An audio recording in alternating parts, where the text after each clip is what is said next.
3000 años atrás, un pueblo extraordinario, surgido de orígenes humildes, impuso su voluntad al mundo. Crearon el imperio más grande que la humanidad jamás había visto, que dio forma a la cultura de Occidente. El imperio en su conjunto existió durante más de 2000 años.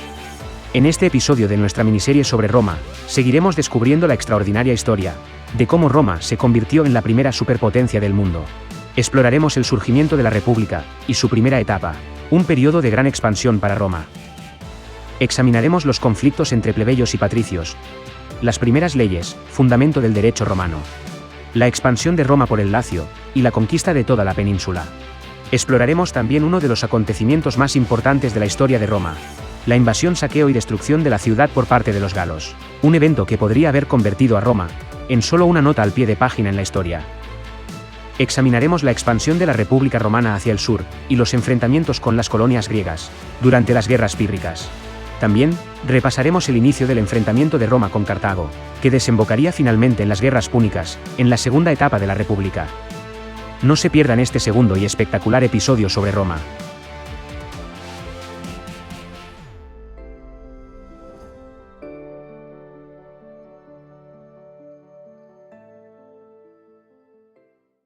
Antes de seguir adelante, te recuerdo que en nuestro canal tenemos una lista de reproducción, para la que te dejo un enlace aquí arriba, en la que podrás seguir uno a uno los episodios de nuestra serie Origen en orden cronológico, en los que te contamos todo sobre la historia de la humanidad. No te los pierdas.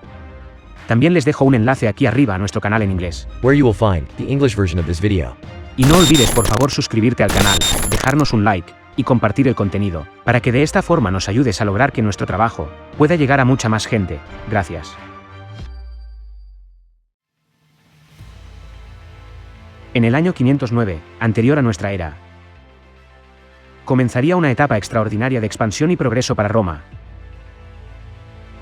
con la fundación de la República, que se extendería hasta el año 27 a.C.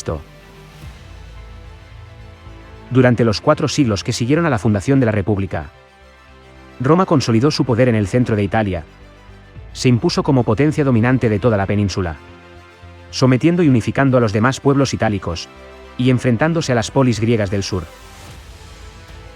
Proyectó su poder fuera de Italia, y logró convertirse en la mayor potencia del Mediterráneo. Expandió su dominio sobre las polis griegas, y conquistó las costas de Oriente Próximo. Eventualmente durante la época de la República, dominaría un área que iba desde el Mar del Norte hasta el sur, a través de la Galia y Germania, por el oeste, hasta Hispania, y por el este, hasta Grecia, Siria, y el norte de África.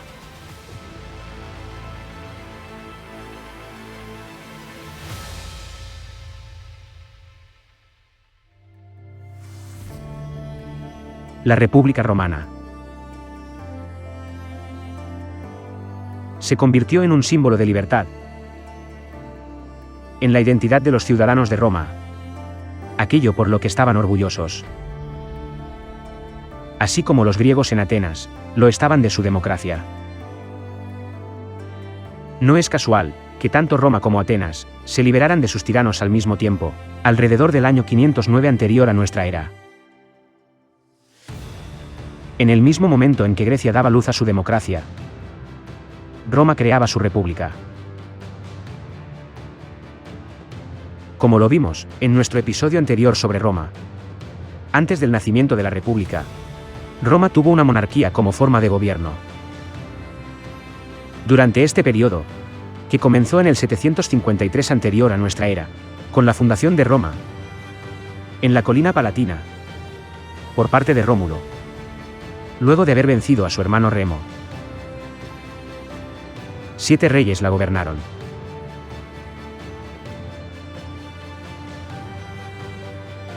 El último de estos reyes, Tarquinio el Soberbio, se había exiliado en Etruria.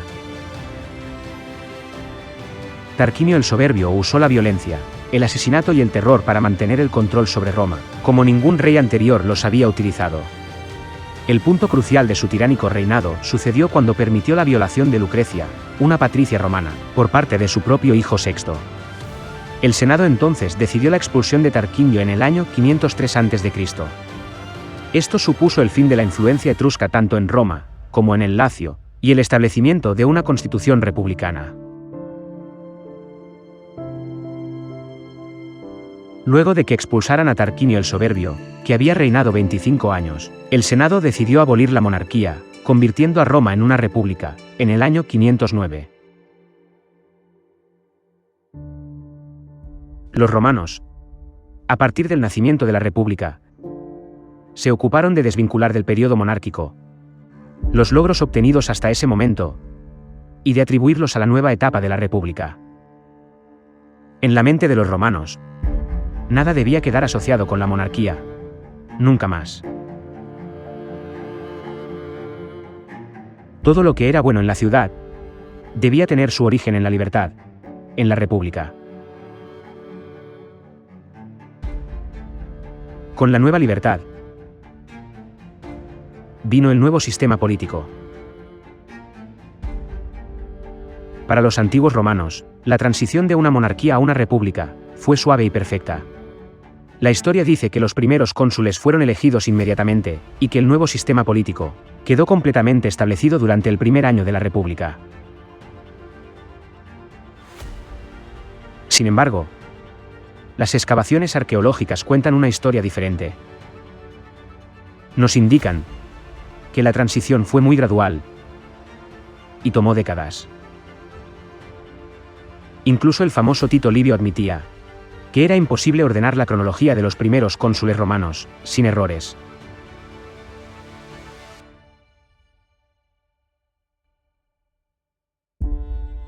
El nuevo gobierno de Roma inició como una democracia representativa, en forma de república.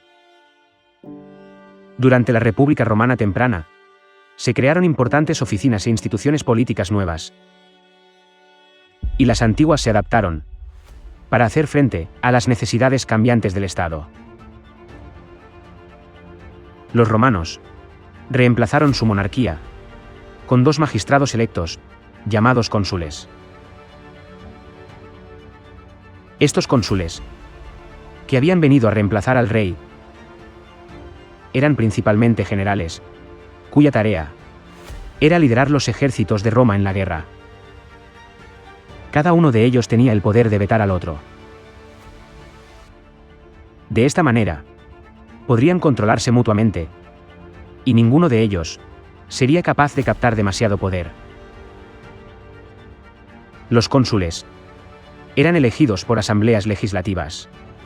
Servían durante un año, presidían el Senado romano y comandaban el ejército.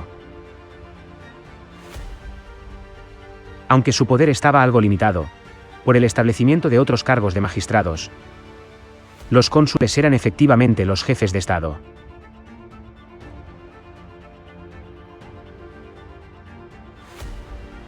El cargo más alto estaba reservado para los miembros de las familias más importantes de Roma. Un número muy pequeño de familias dominó las elecciones para convertirse en cónsul. Esto fue parte de la creencia de que Roma realmente necesitaba el tipo de honor que provenía de una larga historia familiar distinguida.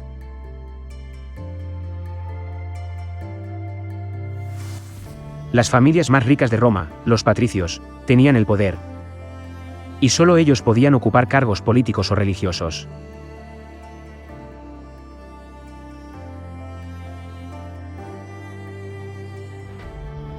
Durante los primeros 400 años de la República, los miembros de la clase patricia sirvieron como asesores de los demás órganos de gobierno de la República.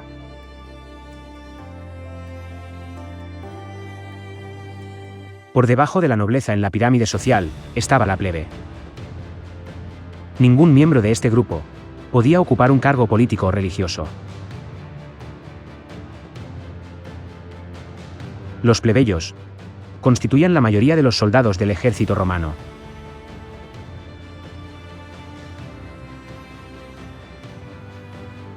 Según los historiadores antiguos, estos cambios e innovaciones resultaron de una lucha política entre 2 órdenes sociales, los patricios y los plebeyos. Esta puja comenzó durante los primeros años de la República y duró por más de 200 años.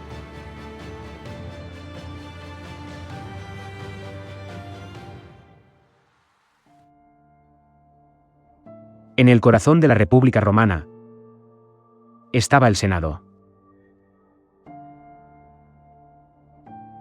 El Senado, que en tiempos de la monarquía servía como consejo asesor del rey, ahora asesoraba tanto a los magistrados como al pueblo romano en asuntos relacionados con las normas que regían la ciudad y la población. Aunque en teoría, el pueblo era soberano y el Senado no generaba leyes formalmente, y solo ofrecía consejos, la realidad era que en la práctica ejercía un enorme poder y una gran influencia sobre los órganos legislativos de Roma, debido al prestigio colectivo de sus miembros. Se encargaba de ratificar las leyes votadas por los comicios, aconsejar a los magistrados, dirigir la política exterior, las finanzas y la religión. El poder de promulgar leyes, sin embargo, se otorgaba a las asambleas populares. El Senado era dirigido por un magistrado presidente, que usualmente era un cónsul, el rango más alto del magistrado romano. Si el cónsul no estaba disponible, era dirigido por un pretor, el segundo rango más alto de magistrado. Recién en la etapa final de la República, el Senado fue presidido en ocasiones por una tribuna de plebeyos.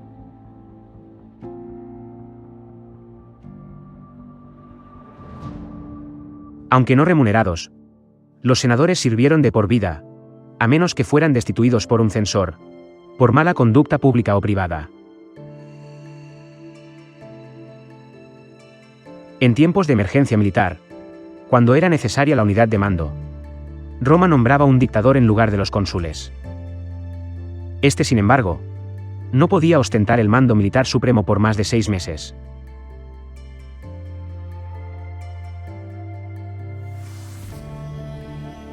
A mediados de la época republicana, el Senado contaba con unos 300 miembros, compuesto por todos los ciudadanos que habían ejercido magistraturas, y también por los patres, las cabezas de las familias patricias descendientes de los primeros senadores romanos, establecidos por Rómulo y sus sucesores, que formaban el grupo social privilegiado.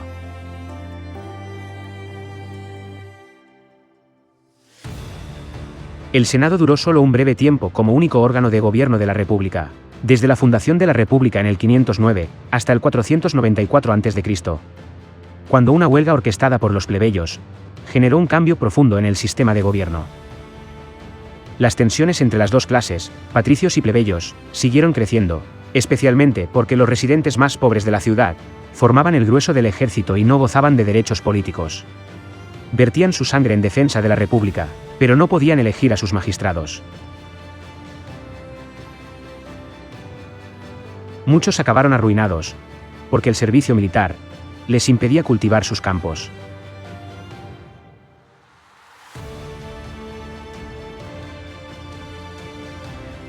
Hartos de esta injusta situación, acabaron por rebelarse contra los patricios.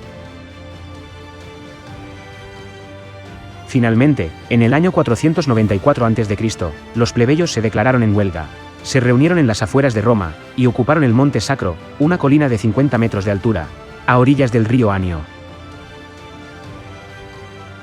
Se negaron a moverse, hasta que se les concediera representación. Fue el famoso conflicto de órdenes. Los plebeyos se negaban a luchar y a participar de la vida común, si no se les daba franco acceso a las magistraturas, desde las que se dirigía la República, o al menos si no se les permitía nombrar a magistrados, para gobernarse a sí mismos. Los ciudadanos que abandonaron Roma organizaron su propio sistema político, conocido como el Consejo Plebeyo, un estado alternativo con funcionarios separados y una asamblea.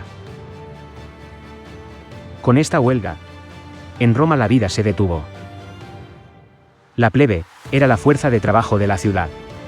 Ejercían los oficios de panaderos, artesanos, agricultores, alfareros y herreros, entre otros. El conflicto de órdenes, o la primera secesión, que fue como se conoció a este evento, llevó a los patricios romanos a prometer derechos adicionales a la plebe. Con esta secesión, nació una primera institución. La Asamblea de la Plebe, que al principio solo representaba las preocupaciones de los plebeyos contra los abusos de los patricios. Pero su autoridad fue aumentando con el tiempo. La Asamblea promulgaba leyes y elegía a 2 funcionarios o tribunos de la plebe, que luego pasaron a ser 10. Los tribunos podían convocar la asamblea plebeya, suscitar plebiscitos, y vetar cualquier decisión de un magistrado, o incluso de otro tribuno que afectara a la plebe. Los plebeyos tardaron casi 2 siglos en alcanzar la igualdad con los patricios. En el año 367 a.C., la plebe podía presentarse a la elección de cónsul. Para el 366, se eligió al primer cónsul plebeyo.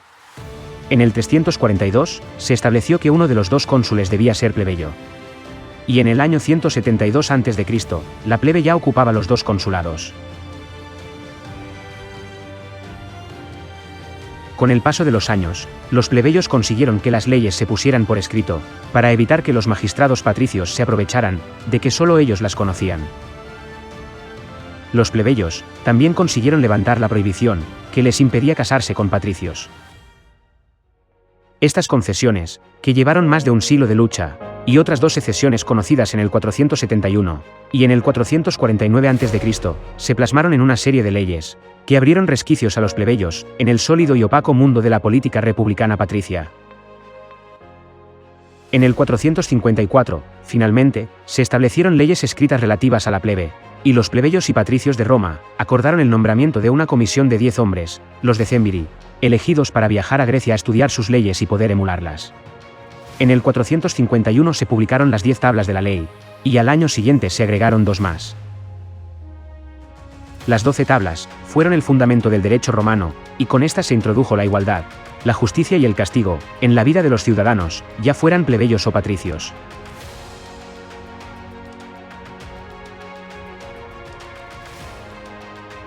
Desde esta forma primitiva de las 12 tablas, los romanos continuaron construyendo su sistema legal, y lo fueron perfeccionando a través de los siglos. El derecho romano es la base del derecho civil actual para la mayoría de los países del mundo occidental.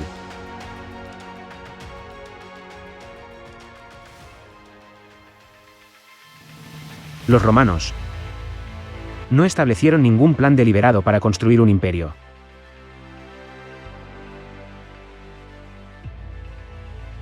En cambio, Roma se expandió cuando entró en conflicto con las ciudades-estado, reinos e imperios circundantes, y tuvo que crear formas de incorporar a estos nuevos territorios y poblaciones. Durante el reinado de Servio Tulio, del 578 al 535 a.C., Roma ya se había convertido en la principal ciudad del Lacio, económica y militarmente. Para el año 500, ya como república, tenía un área de 822 kilómetros cuadrados bajo su control.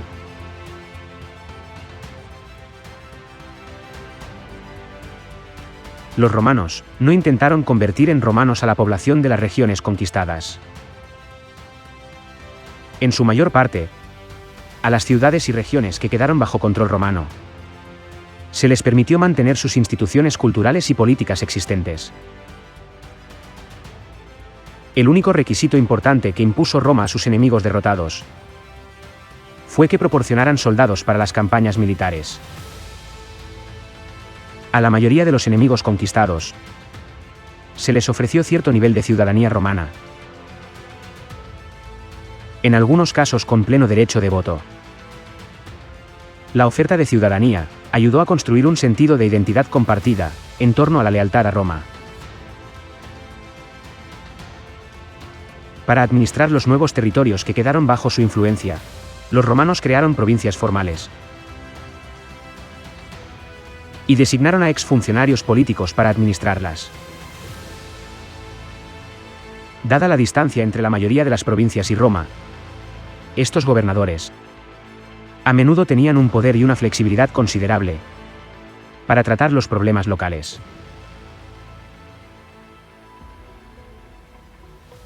Tras medio siglo de enfrentamientos entre patricios y plebeyos, aquellas primeras concesiones a la plebe llevaron la paz interna a Roma.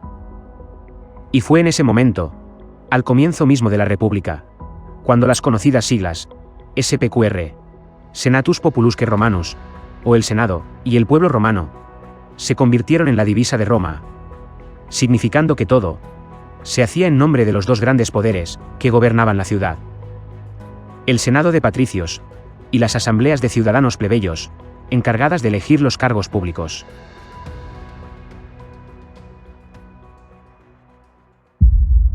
La joven república estaba lista por fin para mirar a su alrededor.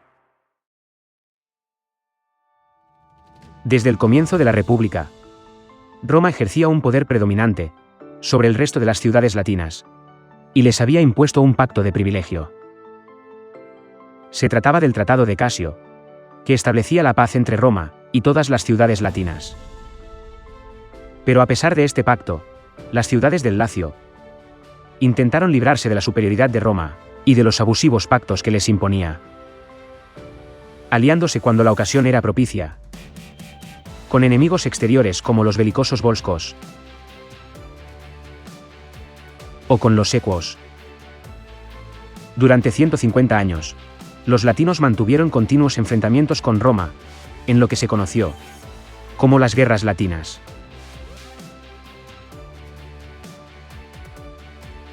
Ya a finales del siglo V anterior a nuestra era, los romanos comenzaron a expandirse a expensas de los estados etruscos. Roma se encontraba rodeada por ciudades-estado enemigas, enzarzadas en guerras interminables, para hacerse con el control del valle del río Tíber. Era una época de guerras constantes. Las dos primeras guerras importantes de Roma contra estados organizados se libraron con Fidenas, un pueblo cercano a Roma, y contra Velles, una importante ciudad etrusca. Las guerras con Velles fueron tres. Velles había sido la acérrima rival de Roma desde antaño, y a pesar de que se enfrentaron en múltiples ocasiones, recién en el tercer conflicto, en el año 406, con el liderazgo de Marco Furio Camilo, Roma consiguió doblegarla. De los soldados más prometedores, Camilo provenía de una de las dinastías fundadoras de Roma. No le tomó mucho tiempo distinguirse en esta batalla contra las fuerzas combinadas etruscas, enfrentadas con una infantería romana que se vio superada en número. Pero Camilo obtuvo la victoria. Por sus hazañas, recibió un verdadero honor romano, su primer cargo político. Fue nombrado censor, a cargo de todas las finanzas del Estado. Pero la guerra por el control de Italia Central todavía estaba en curso. Se necesitaba un líder fuerte para hacer retroceder al enemigo que amenazaba la puerta de Roma, nuevamente. Ese líder era Marco Furio Camilo.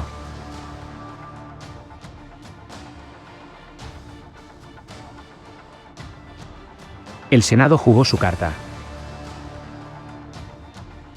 Camilo fue designado dictador. Los dictadores romanos se designaban para un propósito específico y se les daba un año para completar su tarea. En la búsqueda de ese objetivo, su poder era casi absoluto. Camilo hizo retroceder a los aliados de Velles y dirigió su atención a la ciudad misma. Ordenó un ataque inmediato por todos los frentes de la ciudadela. Las legiones se embistieron con ferocidad. Finalmente, Velles había sido doblegada.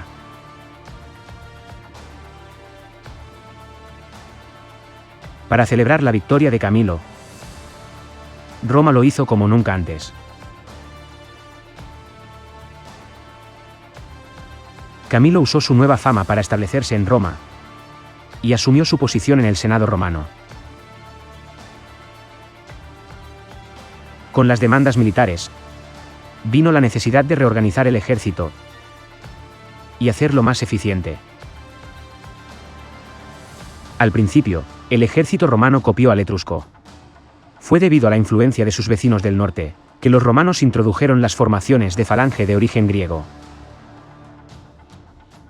Pero fue la guerra contra su vecino del sur, los samnitas, lo que inspiró el cambio. Dado que para combatir a este enemigo, tuvieron que adaptar la formación, para desplegarla en una región montañosa, en los Apeninos. Durante 800 años, Roma permaneció invicta. Fue el pináculo de la civilización occidental. Pero en el 390 a.C., Roma estuvo cerca de ser una nota al pie de página en la historia.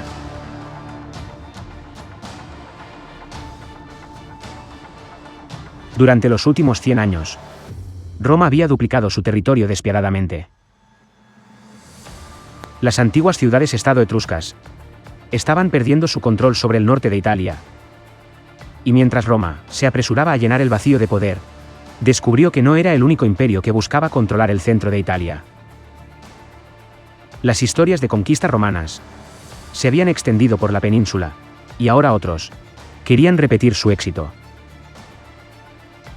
Estos nuevos aspirantes al control del centro de Italia eran los galos.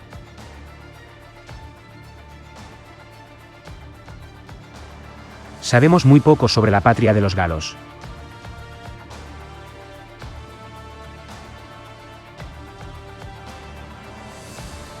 Eran los pueblos que habitaron lo que hoy es Francia, Bélgica, el oeste de Suiza, la región de Alemania y los Países Bajos al oeste del río Rin, y una franja aún poco determinada de este último país, a la orilla derecha del río. Los griegos les llamaron celtas, hasta que los romanos les denominaron galos, y a su gran región, la Galia.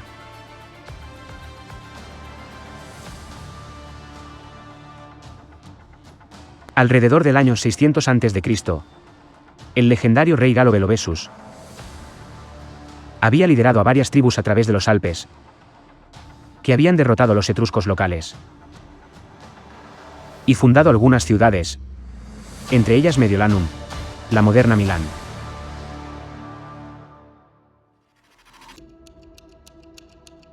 Durante los siguientes 2 siglos, las tribus galas se trasladaron hacia el centro de Italia, y eso las puso en curso de colisión con la floreciente Roma. En el 390, el Valle del Po estaba habitado por los celtas. Esta tribu gala había cruzado los Alpes en busca de un nuevo hogar, impulsada por historias de ciudades sin vigilancia y vastas laderas verdes. Cruzaron los Apeninos y atacaron el norte de Etruria. Se trataba de los senones, una tribu particularmente belicosa, que avanzó hacia Clusio con cerca de 20.000 guerreros armados. No había nada que la ciudad pudiera hacer para detenerlos.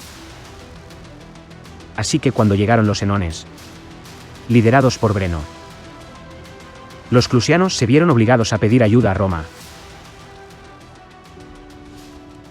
Los romanos enviaron 3 embajadores, 3 hermanos de la familia Fabiana. Estos le preguntaron a Breno por qué estaba sitiando a Clusio. El rey respondió que atacó la ciudad por la misma razón por la que los romanos atacaban a sus vecinos. Los romanos volvieron a Roma e incitaron a sus ciudadanos a salir contra los senones. Los senones comenzaron a avanzar luego, desde Clusio hacia Roma. La distancia entre Clusio y Roma es de aproximadamente 200 kilómetros. Les tomaría a los senones 10 días en llegar a Roma. Esto le dio a los romanos tiempo suficiente para reunir a su ejército. Pero en ese momento, el romano no era aún un ejército profesional, por lo que la mayoría de los reclutas probablemente no tenían entrenamiento. Informados de que los galos se acercaban, los romanos, liderados por sus tribunos consulares, se trasladaron fuera de la ciudad y cruzaron el Tíber, formando una falange a orillas del río Alia. Los ejércitos se encontraron en la batalla del río Alia, en el 390. Allí los galos bajo el mando de Breno, derrotaron al ejército romano, compuesto por 15.000 soldados. Los senones pronto lograron dividir al ejército romano en dos, y estos últimos comenzaron a retirarse. Parte de la tropa se ahogó en el Tíber al intentar huir hacia el río. Otro grupo llegó a refugiarse en la ciudad de Velles, y otra parte retornó a Roma. Más de la mitad del ejército romano fue aniquilado. Los senones sufrieron muy pocas bajas y comenzaron a perseguir a los supervivientes hacia Roma. A diferencia de los galos, no había un líder claro en el ejército romano. No se había elegido ningún dictador. Nadie quería el trabajo después del exilio de Camilo.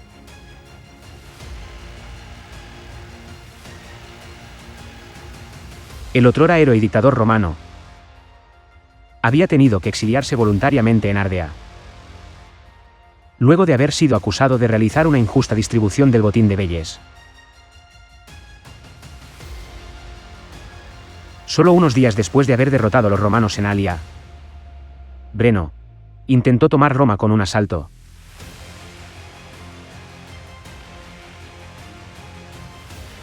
Vieron que las puertas de la ciudad estaban abiertas y que los muros estaban desguarnecidos. Esto fue otra sorpresa para los galos. Decidieron evitar una batalla nocturna y acamparon entre Roma y el río Anio.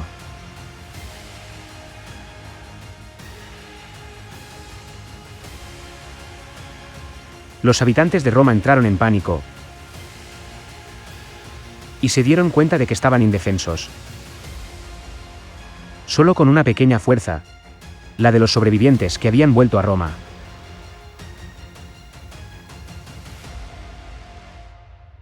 Decidieron entonces enviar a los hombres en edad militar, los senadores aptos y sus familias,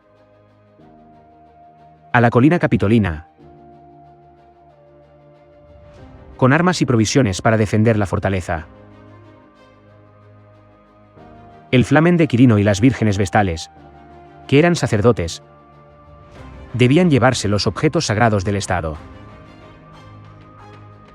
La situación era tan grave que los ancianos se quedaron atrás en la ciudad, y un grupo de excónsules se quedaron con ellos para reconciliarlos con su destino. Al día siguiente, los senones entraron en Roma. Atravesaron la puerta colina y se dirigieron al foro romano. Los galos dejaron en el foro un pequeño cuerpo para resguardarse de cualquier ataque del Capitolio, y recorrieron las calles en busca del botín. Allí, gran parte de los ancianos patricios que habían permanecido en la ciudad fueron asesinados. Después de esta matanza de los magnates, ningún ser vivo se salvó en adelante. Las casas fueron saqueadas y luego incendiadas.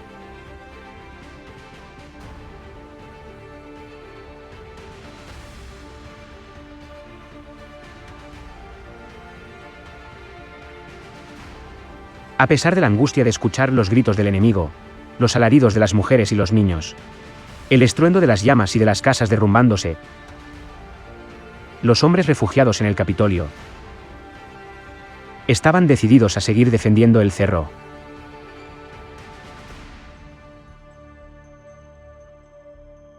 Después de unos días, a pesar de ver que nada había sobrevivido entre las cenizas y la ruina de la ciudad, no había señales de rendición. Tras saquear la ciudad, los galos decidieron atacar la ciudadela del Capitolio. Escogieron una noche con poca luz y enviaron un hombre desarmado en avanzada para comprobar el camino. Tras él, avanzaron hombres armados que se ayudaban entre sí.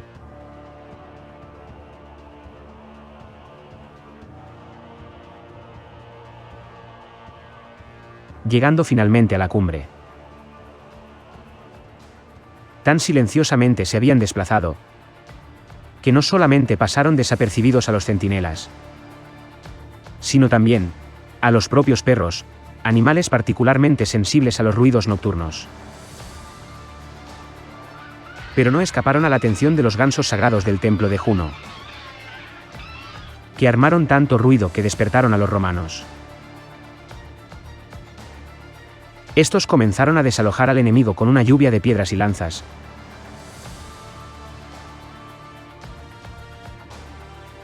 hasta que todo el grupo cayó, sin poder hacer nada hasta abajo.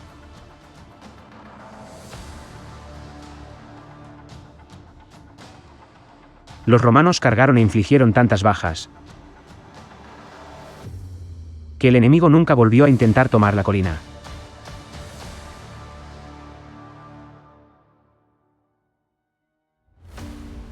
En cambio, prepararon un asedio. Los galos dividieron sus fuerzas en dos. Una división sitió la colina, y la otra comenzó a forrajear en los territorios de las ciudades vecinas, porque todo el grano alrededor de Roma había sido llevado a Velles por los soldados romanos que habían huido allí. Uno de los grupos galos más grandes pasó cerca de la ciudad de Ardea, en la que Marco Furio Camilo se alojaba desde su exilio. Camilo armó un pequeño ejército en Ardea. Rodeó y combatió al grupo de galos que habían llegado a esa ciudad. Muy pocos galos lograron oponer resistencia, y fueron aún menos los que pudieron huir.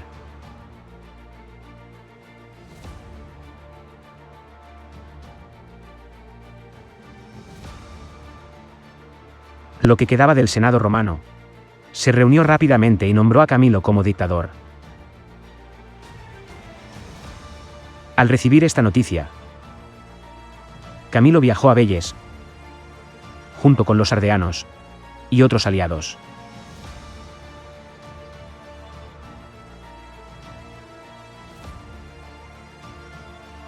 La situación se volvió menos favorable para los galos. El asedio continuó durante 7 meses, en los que sufrieron enfermedades, y sus provisiones eran escasas.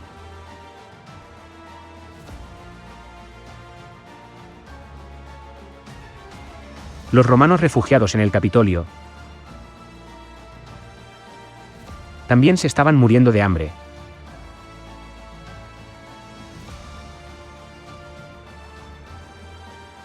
Por lo que las partes acordaron negociar. Los romanos prometieron pagar 500 kilogramos de oro. Pero mientras esto sucedía, Camilo condujo su ejército hacia la ciudad y encontró allí una ciudad arrasada. Por todos lados, vio los efectos de una violencia devastadora que había causado estragos en Roma.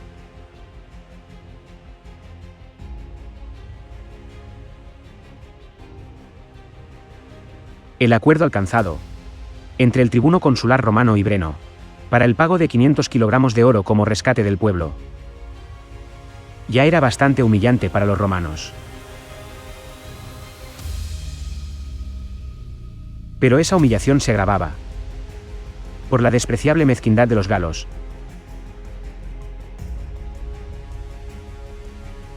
que habían amañado la balanza en la que se pesaba el oro.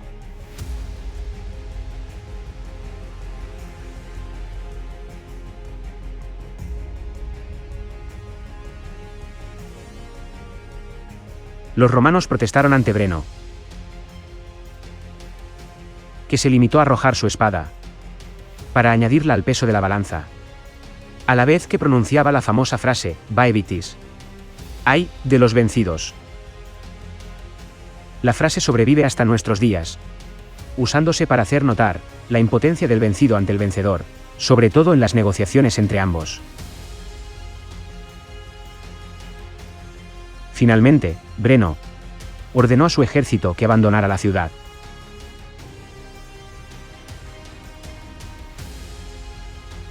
Acamparon a 10 kilómetros de distancia.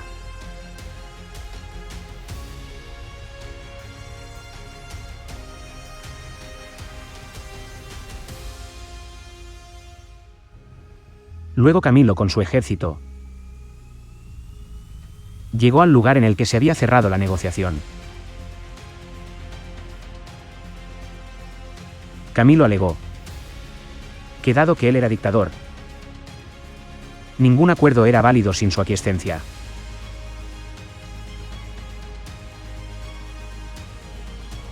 Advirtió a los galos que se prepararan para la batalla. Ordenó a sus hombres que prepararan sus armas, y esgrimió otra célebre frase: «Es con el hierro, no con el oro como se libera la patria». Los romanos atacaron y derrotaron a los galos al día siguiente.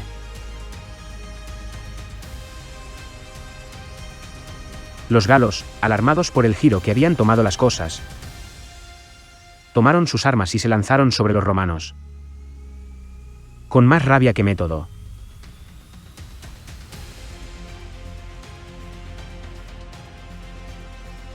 La fortuna ahora había cambiado.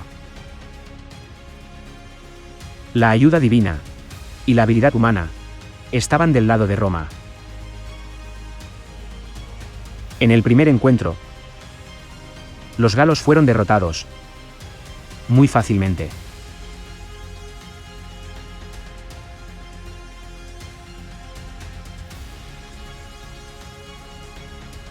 En una segunda y más prolongada batalla, fueron nuevamente derrotados bajo el mando y los auspicios de Camilo.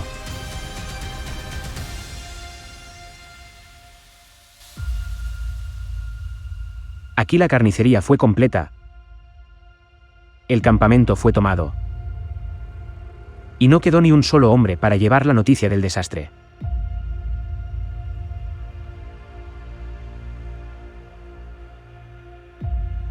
Breno habría muerto en esta batalla.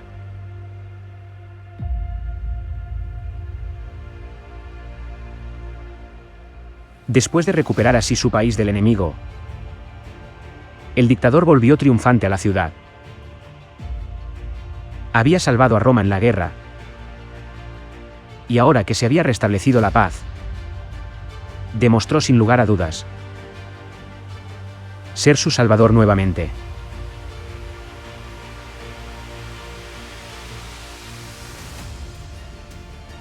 Camilo fue declarado el segundo fundador de Roma, y continuó su carrera, luchando en más guerras.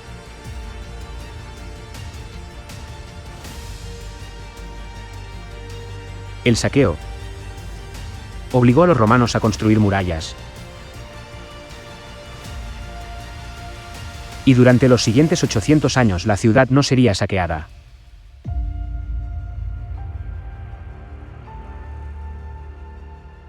El 18 de julio, el día de la batalla de Alia, es el único día histórico recordado en todo el calendario romano. El día en que se perdió Roma. Este episodio resonó en todo el mundo. Aún es considerado uno de los acontecimientos más importantes de la historia romana. Incluso, los escritos griegos del siglo IV mencionan el saqueo de Roma en sus obras.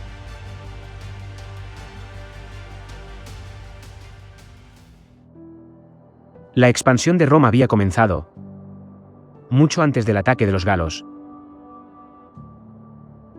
y fue prácticamente ininterrumpida por el allanamiento.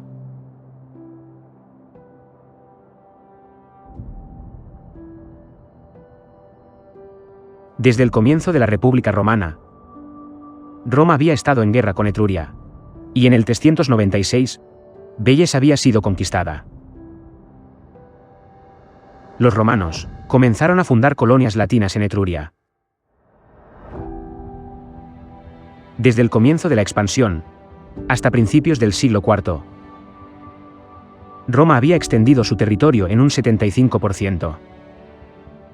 La captura de Veyes fue la que atrajo la mayor parte de la expansión territorial para Roma. Para el año 495, el territorio de Roma era de alrededor de 900 kilómetros cuadrados. Pero para el 396, su territorio ya ocupaba 1580 kilómetros cuadrados. En la década del 360, Roma era lo suficientemente fuerte para iniciar la gradual conquista exitosa de toda Italia. En el 362, atacó y derrotó a los hérnicos, una tribu latina. Estos luego tuvieron que ceder una parte de su territorio para que pudiera ser colonizado por ciudadanos romanos. Después de tomar el territorio del Valle de Trerus, desde el 361 hasta el 354, Roma estuvo en guerra con los tiburtinos, a los que se unieron los galos. Sin embargo, Roma fue capaz de derrotar a esta alianza. Para el 349, la política de expansión de Roma fue interrumpida una vez más por un ataque galo. Pero los galos esta vez fueron fácilmente derrotados. Roma había aprendido a lidiar con estos ataques frecuentes de los galos. Los galos eran tan sangrientos y salvajes que su sola mención causaba pánico en Roma. Sin embargo, el ejército romano siguió creciendo y mejorando.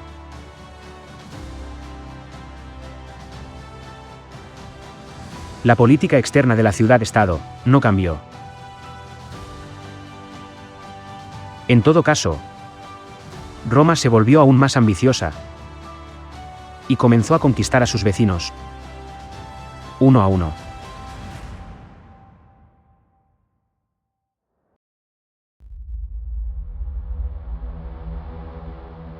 La Liga Latina, una coalición integrada al menos por 29 ciudades de la región del Lacio, se había enfrentado a los romanos en muchas ocasiones en los primeros años de la República Romana.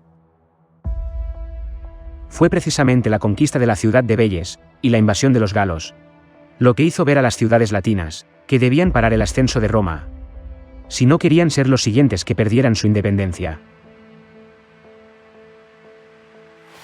Así, la práctica totalidad de la Confederación se unió contra Roma, apoyada por los volscos de Antium y su flota, y por las ciudades de la Campania. Roma tuvo que preparar nada menos que 10 legiones, siendo el mayor esfuerzo militar jamás realizado hasta el momento. Durante décadas, Roma se impuso en los enfrentamientos contra la Alianza Latina.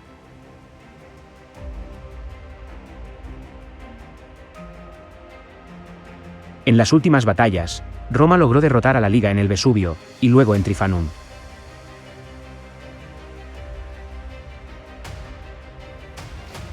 Y en el 338 los volscos, luego de haber sido derrotados en el resto de su territorio, decidieron concentrarse en Antium, donde fueron finalmente vencidos por Roma en una batalla naval.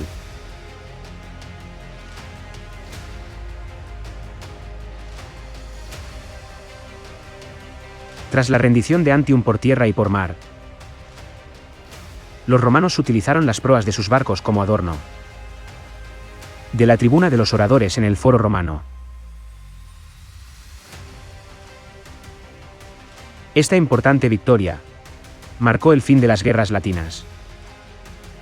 Roma procedió a la disolución de la Liga y actuó como vencedora absoluta, imponiendo sus condiciones a cada una de las ciudades derrotadas. El periodo entre el 343 y el 290 estuvo dominado en gran medida por 3 guerras contra los samnitas, un grupo de pueblos que ocupaban el territorio al sur de Roma. Roma fue derrotada en la batalla inicial, pero fue ganando gradualmente. Pero los samnitas nunca perdonaron a Roma por su esfuerzo por imponer su dominio sobre sus territorios tribales. Posteriormente, se unirían a Aníbal Barca en las guerras púnicas contra Roma. Finalmente, luego de vencer a los samnitas de forma definitiva, Roma tenía el camino libre para expandirse hacia el sur de la península. En todos los enfrentamientos bélicos, Roma demostraba una sorprendente determinación, que dejaba perplejos a sus adversarios y los sumía en el desánimo.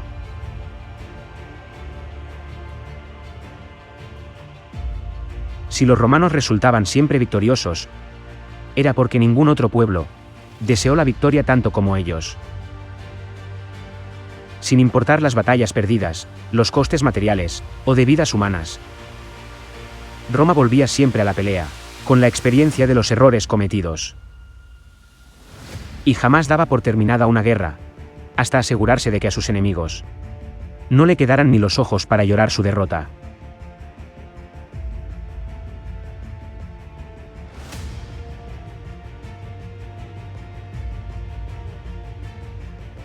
La expansión de la República Romana hacia el sur los llevó a entrar en conflicto con la colonia griega de Tarento.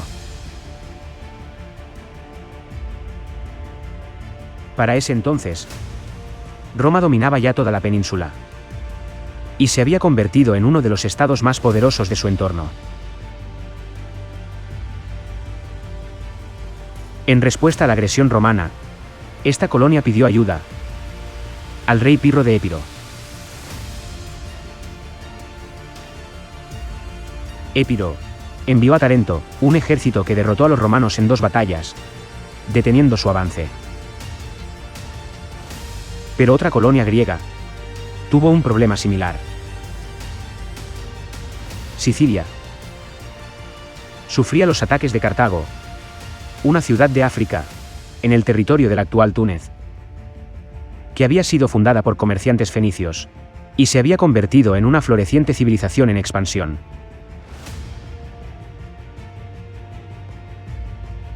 Pirro respondió a las súplicas de ayuda de Sicilia, pero esto solo resultó en una alianza entre Roma y Cartago contra su enemigo común, en el 279 a.C.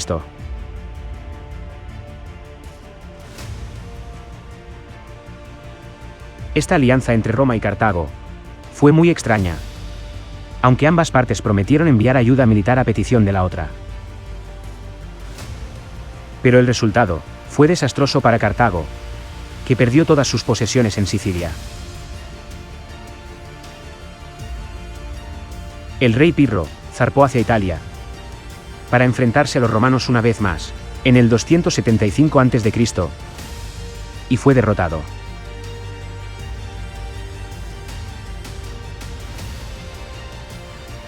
Tras la derrota, Pirro zarpó hacia Grecia, dejando a Sicilia y a las demás colonias griegas a merced de las 2 potencias mediterráneas. Luego de las guerras pírricas, Roma era el amo incuestionable de Italia. Emergió como una superpotencia dominante y guerrera en Occidente. Roma quedó libre para continuar su conquista hacia el sur, y la primera en sufrir fue de nuevo la ciudad de Tarento. Pero esta vez, la colonia griega recurrió a Cartago en busca de ayuda, y en el 272 a.C., la ciudad africana rompió su alianza con Roma. Este fue el primer conflicto entre Roma y Cartago. Después de la victoria en Tarento, Roma pasó los siguientes 8 años extendiendo su influencia sobre los puertos italianos del sur, para dominar el Mediterráneo oriental, un territorio en el que Cartago había invertido muchos recursos para lograr su dominio. Este interés comercial común de estas 2 ciudades daría origen a las guerras púnicas entre Roma y Cartago. El periodo de las guerras púnicas es un capítulo muy importante en la historia de Roma, que forma parte del periodo medio de la República, que se extendió desde el 274 hasta el año 146 anterior a nuestra era. Intervalo de tiempo en el cual Roma logró además la conquista de las polis griegas, la de Macedonia, y la expansión por Hispania y la Galia, entre otros acontecimientos, que exploraremos en nuestro próximo episodio sobre Roma. Gracias amigos por llegar hasta aquí, no se pierdan los próximos episodios de nuestra miniserie sobre Roma, en los que seguiremos explorando el periodo de la República, continuando luego con el surgimiento, apogeo y caída del colosal Imperio Romano.